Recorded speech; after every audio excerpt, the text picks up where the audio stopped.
तो यदि आप भी 20 फरवरी को साइंस यानी विज्ञान का फाइनल परीक्षा देने वाले हैं तो अभी की इस क्लास में हम लोग 20 फरवरी फाइनल परीक्षा के लिए साइंस यानी विज्ञान के सब्जेक्टिव क्वेश्चन आंसर देखेंगे जो आपके 20 फरवरी साइंस यानी विज्ञान के परीक्षा में पूछा जाएगा। तो आप लोग इस क्लास में अंत तक बने रहिएगा। अगर आप लोग ये सभी क्वेश्चन तैयार कर लेते हैं तो 100% आप लोग परीक्षा में जितना क्वेश्चन बनाना है उतना क्वेश्चन आप सही बना सकते हैं। तो जितना क्वेश्चन हम बताएंगे ये सभी क्वेश्चन आपको 100% याद होना चाहिए और कुछ क्वेश्चन आपको याद होगा, पहले से कुछ क्वेश्चन याद होगा इसी में के। तो जो क्वेश्चन याद नहीं होगा वह क्वेश्चन आप लोग जरूर याद कर लीजिएगा। तो आइए पहला नंबर क्वेश्चन देखते हैं। फर्स्ट क्वेश्चन यहाँ पर पूछा गया है कि प्रकाश के परावर्तन क्या है, नियमों को लिखे। ये प्रकाश के अपवर्तन और प्रकाश के परावर्तन आपको याद रखना है क्योंकि ये फिजिक्स में सबसे महत्वपूर्ण है। प्रकाश के अपवर्तन और प्रकाश के परावर्तन और दोनों का नियम भी आपको याद होना चाहिए। तो प्रकाश के अपवर्तन या प्रकाश के परावर्तन दोनों का 2 नियम होता है। तो यहाँ पर उत्तर लिखा गया है कि प्रकाश के परावर्तन क्या है। तो प्रकाश की किरणें जब किसी चिकने सतह पर पड़ती हैं तो परावर्तित हो जाती हैं। यह घटना प्रकाश का परावर्तन कहलाता है। फिगर के माध्यम से समझिए। यहाँ पर देखिएगा ये आपतित किरण है और ये परावर्तित किरण है। यानी यहाँ पर ये आपतित किरण आ रहा है और यहाँ पर ये परावर्तित किरण जा रहा है और बीच में यहाँ पर अभिलंब है। तो यहाँ पर आपको याद होना चाहिए कि आपतित किरण और अब परावर्तित किरण तथा आपतन बिंदु पर खींचा गया अभिलंब ये तीनों यहाँ पर एक ही तल पर हैं। तो प्रकाश के परावर्तन क्या है। तो प्रकाश की किरणें जब किसी चिकने सतह पर पड़ती हैं तो परावर्तित हो जाती हैं, यानी यहाँ पर मुड़ जाती हैं। ये आपतित किरण है और यहाँ से परावर्तित किरण हो गया। तो प्रकाश की किरणें जब किसी चिकने सतह पर पड़ती हैं तो परावर्तित हो जाती हैं। यह घटना प्रकाश का परावर्तन कहलाता है। उसके बाद ये फिगर आपको जरूर बनाना है और इसका नियम भी देख लीजिए क्योंकि नियम भी पूछा जाता है। अगर आप लोग इसका PDF लेना चाहते हैं तो इस नंबर पर आप लोग मैसेज कीजिएगा, व्हाट्सएप ग्रुप ज्वाइन कर लीजिएगा। बिल्कुल फ्री में इसका PDF मिल जाएगा और हम सेंड भी कर दिए हैं ग्रुप में। तो इसका नियम देखिए। तो प्रकाश के अपवर्तन या प्रकाश के परावर्तन दोनों का 2 नियम होता है। तो प्रकाश के परावर्तन के 2 नियम हैं। पहला नियम यहाँ पर है कि आपतित किरण, परावर्तित किरण और आपतन बिंदु पर खींचा गया अभिलंब सभी एक ही तल में होते हैं। ऊपर में हम लोग फिगर में देखे हैं कि आपतित किरण, परावर्तित किरण और आपतन बिंदु पर खींचा गया अभिलंब सभी एक ही तल में होते हैं। तो पहला नियम ये हो गया। दूसरा नियम है कि आपतन कोण हमेशा परावर्तन कोण के बराबर होता है। आपतन कोण हमेशा परावर्तन कोण के बराबर होता है। तो ये प्रकाश का परावर्तन का 2 नियम हो गया। तो नियम भी आपको याद रखना है। उसके बाद यहाँ पर देखिएगा क्वेश्चन है 2 नंबर कि प्रकाश के अपवर्तन क्या है, नियमों को लिखे। यहाँ पर अपवर्तन पूछा गया है, वहाँ पर परावर्तन पूछा गया था, यहाँ पर अपवर्तन पूछा गया है। तो दोनों आपको याद होना चाहिए, प्रकाश के अपवर्तन और प्रकाश के परावर्तन। सबसे महत्वपूर्ण ये है प्रकाश के अपवर्तन। सबसे ज्यादा बार ये क्वेश्चन पूछा गया है परीक्षा में फिजिक्स से। तो प्रकाश के अपवर्तन क्या है। तो इसका उत्तर यहाँ पर लिखा गया है कि जब प्रकाश एक माध्यम से दूसरे माध्यम अलग अलग प्रकाशीय घनत्व वाले में तिरछा होकर जाता है और वह अपने रास्ते से विचलित हो जाता है, यानी मुड़ जाता है। इसी प्रकाश का अपवर्तन कहता है, यानी इसी को हम लोग प्रकाश के अपवर्तन कहते हैं। इस घटना को प्रकाश का अपवर्तन कहा जाता है। एक बार और समझिएगा। जब प्रकाश एक माध्यम से दूसरे माध्यम में अलग अलग प्रकाशीय माध्यम वाले में तिरछा होकर जाता है तो वह अपने रास्ते से विचलित हो जाता है, यानी मुड़ जाता है। तो इसी घटना को हम लोग प्रकाश के अपवर्तन कहते हैं। फिगर देखिए यहाँ पर, ये फिगर आपको बनाना है। तो यहाँ पर देखिएगा ये आपतित किरण है, आपतित किरण यहाँ पर आ रहा है और यहाँ पर ध्यान से देखिएगा तो इस तरह से थोड़ा सा मुड़ा है और इसी मुड़ने की घटना को हम लोग प्रकाश के अपवर्तन कहते हैं। तो ये फिगर आपको बनाना है। ये विरल माध्यम है, ये सघन माध्यम है। तो इस प्रकार से ये फिगर आपको बनाना है और ये अभिलंब है। तो फिगर बनाने के बाद इसका नियम भी आपको याद होना चाहिए। प्रकाश के अपवर्तन के कितने नियम होते हैं। तो 2 नियम होते हैं। पहला नियम है प्रकाश के अपवर्तन के पहला नियम, आपतित किरण, अपवर्तित किरण और आपतन बिंदु से खींचा गया अभिलंब तीनों एक ही तल में होते हैं। फिगर में हम लोग देखे हैं कि आपतित किरण, अपवर्तित किरण और आपतन बिंदु से खींचा गया अभिलंब ये तीनों एक ही तल में होते हैं। दूसरा नियम है कि आपतन कोण की ज्या और अपवर्तन कोण की ज्या की निष्पत्ति एक स्थिर अंक होता है। यहाँ पर नीचे में देखिएगा स्थिर अंक होता है, यानी sine I by sine R. यहाँ पर आपको लिखना है ये साइन आई बट्टा में साइन आर है। स्थिरांक, इस स्थिरांक को पहले माध्यम की सापेक्ष दूसरे माध्यम का अपवर्तनांक कहा जाता है। अपवर्तन के दूसरे नियम को स्नेल का नियम भी कहा जाता है। अपवर्तन के दूसरे नियम को हम लोग स्नेल के नियम से भी जानते हैं, तो इसका नियम यहाँ पर लिखना है। उसके बाद क्वेश्चन नंबर 3 को देखिएगा। यहाँ पर पूछा गया है कि अवतल दर्पण के कोई 3 उपयोग लिखे। अवतल दर्पण के कोई 3 उपयोग यहाँ पर लिखना है, यानी कहाँ कहाँ उपयोग होता है अवतल दर्पण का 3 उपयोग लिखना है। तो पहला यहाँ पर है अवतल दर्पण के उपयोग। पहला है कि हजामत बनाने में बड़े बड़े सैलूनों में अवतल दर्पण का उपयोग होता है, क्योंकि अवतल दर्पण में बड़ा प्रतिबिंब बनता है। उसके बाद यहाँ पर है कि अवतल दर्पण के उपयोग से डॉक्टर आँख, नाक तथा गले का निरीक्षण करते हैं, यानी जांच करते हैं। अवतल दर्पण के उपयोग से डॉक्टर आँख, नाक तथा गले का जांच करते हैं। और तीसरा है कि मोटर गाड़ी के अग्रदीपों में परावर्तक सतह के रूप में भी अवतल दर्पण का उपयोग होता है। तो ये 3 उपयोग हो गया। उसके बाद क्वेश्चन नंबर 4 देखिएगा। यहाँ पर पूछा गया है कि वास्तविक प्रतिबिंब और आभासी प्रतिबिंब में अंतर लिखे। वास्तविक प्रतिबिंब और आभासी प्रतिबिंब में अंतर लिखना है। तो यहाँ पर ये वास्तविक प्रतिबिंब है और ये आभासी प्रतिबिंब है। तो पहला नंबर है कि प्रकाश की किरणें परावर्तन अथवा अपवर्तन के बाद एक बिंदु पर मिलती है तो वास्तविक प्रतिबिंब बनता है। जब प्रकाश की किरणें परावर्तन अथवा अपवर्तन के बाद जब एक बिंदु पर मिलती हैं तो कैसा प्रतिबिंब बनता है? वास्तविक प्रतिबिंब बनता है। वास्तविक प्रतिबिंब हमेशा उल्टा होता है, ये भी आपको याद होना चाहिए। उसके बाद आभासी प्रतिबिंब। तो आभासी प्रतिबिंब प्रकाश की किरणें परावर्तन अथवा अपवर्तन के बाद एक बिंदु पर नहीं मिलती हैं। एक बिंदु पर यहाँ पर मिलती हैं, लेकिन यहाँ पर आभासी प्रतिबिंब में नहीं मिलती हैं, बल्कि मिलती हुई मालूम पड़ती हैं। तो यहाँ पर ये आभासी प्रतिबिंब बनता है। और आभासी प्रतिबिंब हमेशा सीधा होता है, यहाँ पर लिखा भी है, देख लीजिए।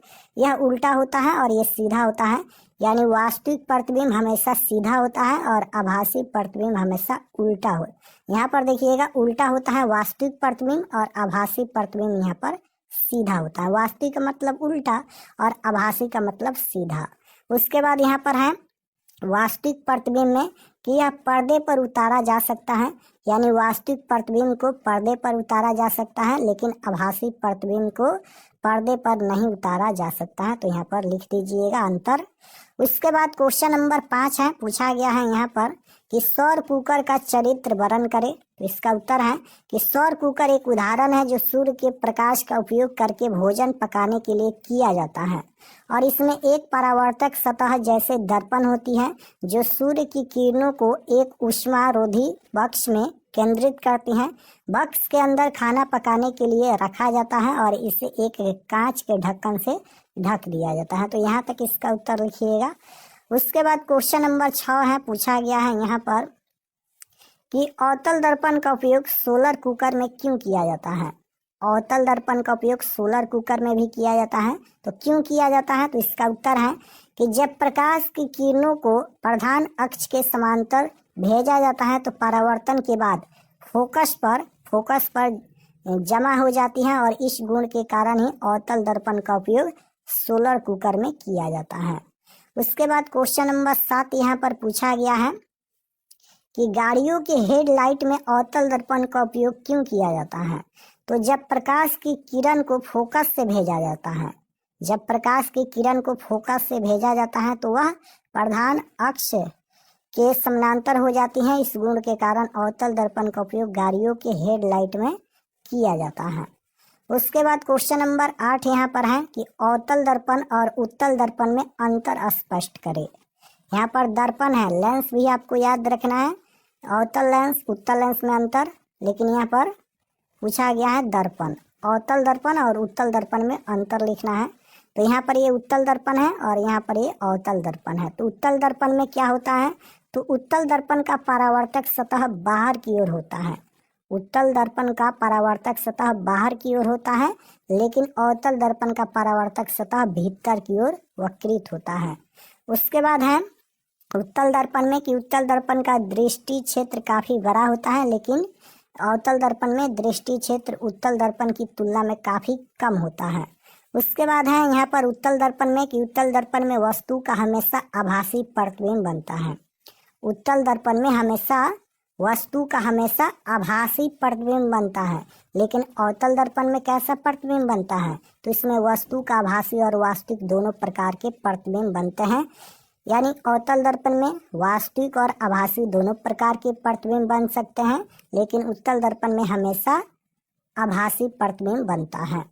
उसके बाद यहाँ पर देखिएगा उत्तल दर्पण में कि यह दर्पणों वाहनों में साइड मिरर के काम करता है। यानी साइड मिरर के रूप में किसका उपयोग होता है, ऑब्जेक्टिव में भी हम पढ़ाए हैं, तो साइड मिरर के रूप में उत्तल दर्पण का उपयोग होता है। तो यहाँ पर लिखा है कि यह दर्पण वाहनों में साइड मिरर का काम करता है। उत्तल दर्पण का फोकस दूरी धनात्मक होता है, यानी प्लस का होता है। उत्तल दर्पण की फोकस दूरी कैसा होता है, प्लस का होता है, पॉजिटिव होता है। उसके बाद यहाँ पर है कि यह दर्पण वाहनों की अग्रदीप में उपयोगी है, यानी अवतल दर्पण वाहन के अग्रदीप में होता है अवतल दर्पण का उपयोग। उसके बाद है अवतल दर्पण का फोकस दूरी ऋणात्मक होता है, यानी माइनस का होता है, आपको याद होना चाहिए।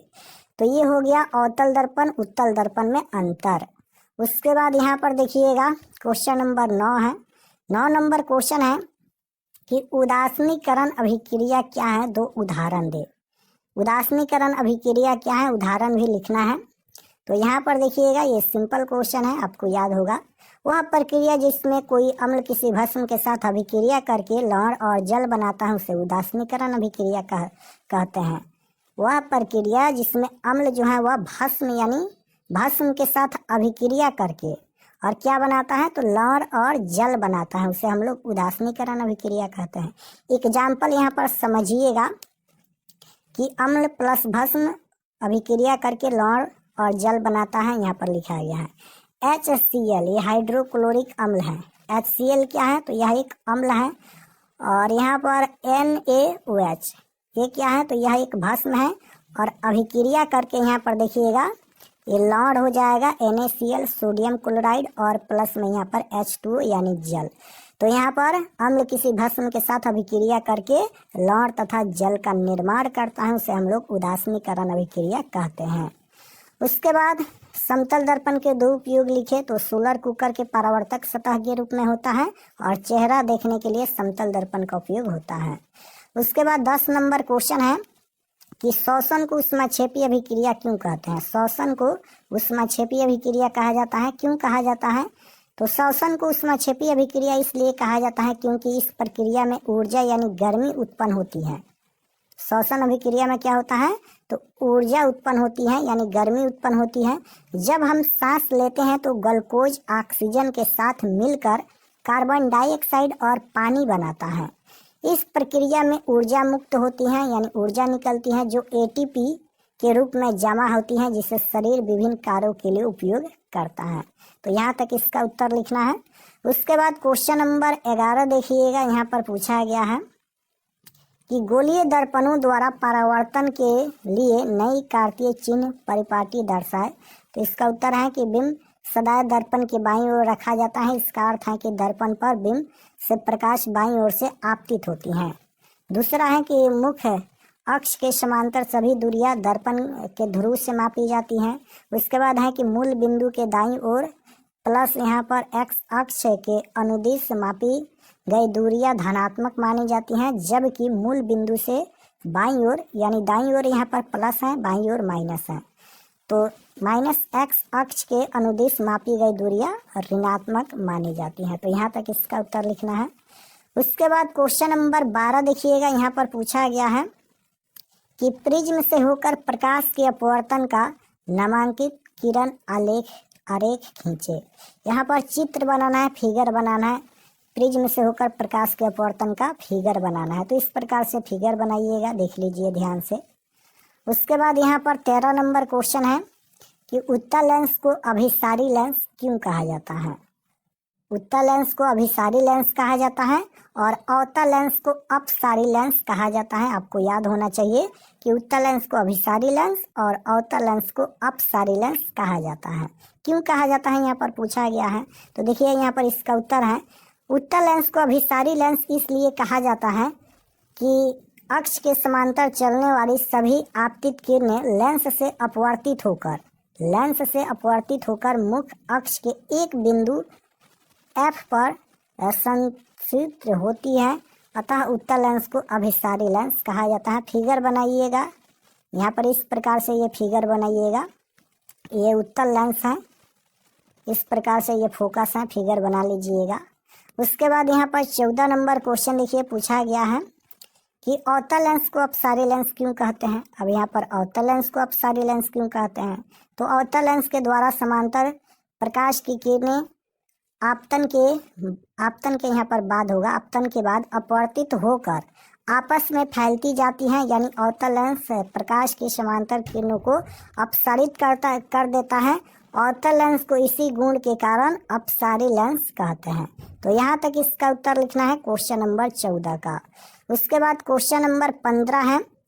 15 नंबर क्वेश्चन है कि अपवर्तनांक को परिभाषित करें और हीरे का अपवर्तनांक 2 पॉइंट यहाँ पर 42 है, इसका कथन का क्या अभिप्राय है। तो इसका उत्तर लिखा गया है कि अपवर्तनांक किसी माध्यम में अपवर्तनांक 1 की परिभाषा निर्वात में प्रकाश C और इस माध्यम में प्रकाश की चाल C के अनुपात के रूप में दी गई है। हवा में प्रकाश के वेग की अपेक्षा हीरे में प्रकाश का वेग कम होता है, अतः हवा से चलने वाली प्रकाश की किरण हीरा में प्रवेश करने पर अभिलंब की ओर झुक जाएगी। तो यहाँ तक इसका उत्तर है। उसके बाद क्वेश्चन नंबर 16 है, पूछा गया है कि उत्तल लेंस के किन्हीं 2 उपयोग लिखे। यहाँ पर लेंस पूछा गया है, उत्तल लेंस के 2 उपयोग लिखे। तो यहाँ पर 2 उपयोग लिखा गया है। पहला है कि उत्तल लेंस का उपयोग दीर्घ दृष्टि दोष वाले व्यक्ति के चश्मे में किया जाता है, यानी उत्तल लेंस का उपयोग दूर यानी दीर्घ दृष्टि दोष को दूर करने के लिए किया जाता है और अवतल लेंस का उपयोग निकट दृष्टि दोष को दूर करने के लिए किया जाता है। दूसरा है कि इसका उपयोग सरल सूक्ष्मदर्शी में होता है। सरल सूक्ष्मदर्शी में किस लेंस का उपयोग होता है, तो उत्तल लेंस का उपयोग होता है। तो यहाँ तक ये 2 उपयोग हो गया। उसके बाद क्वेश्चन नंबर 17 है, पूछा गया है विद्युत बल्ब में निष्क्रिय गैस क्यों भरी जाती है। विद्युत बल्ब में निष्क्रिय गैस क्यों भरी जाती है, तो निष्क्रिय गैस भरने से इसका टंगस्टन तंतु नहीं जलता है। विद्युत बल्ब में निष्क्रिय गैस भरने से क्या होता है, तो इसका टंगस्टन तंतु नहीं जलता है। नाइट्रोजन, आर्गन इत्यादि ये निष्क्रिय गैस है। नाइट्रोजन, आर्गन ये निष्क्रिय गैस है। निष्क्रिय गैस में तंतु वाष्पीकरण नहीं हो पाता है और इसलिए विद्युत बल्ब में निष्क्रिय गैस भरी जाती है। तो यहाँ तक इसका उत्तर है। उसके बाद क्वेश्चन नंबर 18 देखिएगा, पूछा गया है कि प्रत्यवर्ती धारा एवं दृष्टि धारा में अंतर लिखे। यहाँ पर अंतर लिखना है। प्रत्यवर्ती धारा ये AC होता है, दृष्टि धारा ये DC होता है। तो AC और DC में अंतर लिखना है। तो यहाँ पर अंतर लिखा गया है। AC यानी प्रत्यवर्ती धारा में पहला नंबर है कि धारा का मान तथा दिशा समय के साथ बदल जाते हैं। किसमें, तो AC में धारा का मान तथा दिशा समय के साथ बदल जाता है, लेकिन DC यानी दृष्टि धारा में केवल दृष्टि धारा का परिणाम बदलता है। इसे आसानी से उत्पन्न किया जा सकता है। AC धारा को आसानी से उत्पन्न किया जा सकता है और इसे सुगमतापूर्वक DC में रूपांतरित किया जा सकता है। यह DC की अपेक्षा अधिक घातक होता है और यह चालक के ऊपरी सतह पर प्रवाहित होता है। उसके बाद है कि इसे उत्पन्न करने में कठिनाई है और इसे AC में बदलने में काफ़ी कठिनाई होती है। यह AC की अपेक्षा कम घातक होता है और यह चालक के भीतरी भाग से प्रवाहित होता है। तो यहाँ तक इसका आंसर लिखना है। उसके बाद क्वेश्चन नंबर 19 है, वियोजन अभिक्रिया किसे कहते हैं। वियोजन अभिक्रिया किसे कहते हैं, वैसे रासायनिक अभिक्रिया जिसमें एक अभिकारक टूट कर 2 या 2 से अधिक उत्पाद में बदल जाता है, उससे हम लोग वियोजन अभिक्रिया कहते हैं। वियोजन अभिक्रिया में क्या होता है, तो यहाँ पर एक अभिकारक टूटता है और 2 या 2 से अधिक उत्पाद में बदल जाता है, उसे वियोजन अभिक्रिया कहते हैं। उसके बाद 20 नंबर है कि नेत्र की समंजन क्षमता से क्या अभिप्राय है। तो इसका उत्तर है नेत्र लेंस की वह क्षमता जिसके कारण वह अपनी फोकस दूरी को समायोजित कर लेता है समंजन क्षमता कहलाती है। इसी के कारण नेत्र अल्पतम दूरी और दूर बिंदु को नियोजित कर पाता है। समान अवस्था में नेत्र की समंजन क्षमता 4 डायोप्टर होती है। उसके बाद क्वेश्चन नंबर 21 पूछा गया है कि तारे क्यों टिमटिमाते हैं। तारे क्यों टिमटिमाते हैं, तो इसका उत्तर है हवा की विभिन्न परतों में तापमान अलग अलग होता है। हवा की विभिन्न परतों में तापमान अलग अलग होता है और इस कारण उसका घनत्व भी कम होता है। इसलिए तारों से आता प्रकाश इन वायु परतों में विभिन्न मात्रा में अपवर्तित होता रहता है। अतः इसी कारण तारे हमारे नेत्रों में टिमटिमाते प्रतीत होते हैं। तो यहाँ तक इसका उत्तर हो गया। उसके बाद क्वेश्चन नंबर, यहाँ पर देखिएगा, ये क्वेश्चन है उत्तल लेंस और अवतल लेंस में अंतर लिखना है। यहाँ पर लेंस पूछा गया है। ऊपर में हम लोग उत्तल दर्पण और अवतल दर्पण में अंतर देखे थे, लेकिन यहाँ पर लेंस है। तो ये उत्तल लेंस है और ये अवतल लेंस है। इसका चित्र भी यहाँ पर बनाया गया है। उत्तल लेंस का चित्र यहाँ पर इस प्रकार से ये बनाया जाता है और अवतल लेंस का चित्र यहाँ पर कुछ इस प्रकार से बनाया जाता है। देख लीजिए, फिगर भी आपको बनाना आना चाहिए। तो उत्तल लेंस में पहला नंबर है कि इसके किनारे का भाग पतला और बीच का भाग मोटा होता है। यहाँ पर देख लीजिएगा, फिगर में कुछ इस प्रकार से दिखाया गया है कि किनारे का भाग पतला होता है, लेकिन यहाँ पर देखिएगा ये बीच का भाग मोटा होता है। लेकिन इसमें क्या होता है, किनारे का भाग मोटा होता है और बीच का भाग यहाँ पर पतला होता है। देख सकते हो, बीच का भाग पतला है। उसके बाद है कि इसमें वस्तु से बड़ा प्रतिबिंब बनता है। उत्तल लेंस में वस्तु से बड़ा प्रतिबिंब बनता है, लेकिन इसमें वस्तु से छोटा प्रतिबिंब बनता है। अवतल लेंस में वस्तु से छोटा प्रतिबिंब बनता है और इसमें वास्तविक और काल्पनिक दोनों प्रकार के प्रतिबिंब बनते हैं। उत्तल लेंस में वास्तविक तथा यहाँ पर काल्पनिक दोनों प्रकार के प्रतिबिंब बनते हैं, लेकिन इसमें केवल काल्पनिक प्रतिबिंब बनता है अवतल लेंस में। इसमें उल्टा प्रतिबिंब बनता है और इसमें सीधा प्रतिबिंब बनता है। यह अपवर्तित किरणों को अभिसारित करता है और यह अपवर्तित किरणों को अपसारित करता है। उसके बाद क्वेश्चन नंबर 22 देखिएगा, पूछा गया है कि एक गोलीय दर्पण की वक्रता त्रिज्या 20 सेंटीमीटर है, तो इसकी फोकस दूरी क्या होगी। यहाँ पर गोलीय दर्पण की वक्रता त्रिज्या 20 सेंटीमीटर दिया गया है, यानी आर का वैल्यू यहाँ पर 20 सेंटीमीटर दिया गया है। तो यहाँ पर पूछा गया है फोकस दूरी, यानी यहाँ पर एफ का वैल्यू पूछा गया है। तो एफ बराबर फार्मूला होता है r/2, यानी वक्रता त्रिज्या 20 है, 20/10, यहाँ पर 20/2 हो जाएगा। तो इसका आंसर कितना आएगा, 10 सेंटीमीटर आएगा। तो यहाँ पर 10 सेंटीमीटर इसकी फोकस दूरी होगी, प्लस की होगी। तो इस प्रकार से सॉल्व कीजिएगा।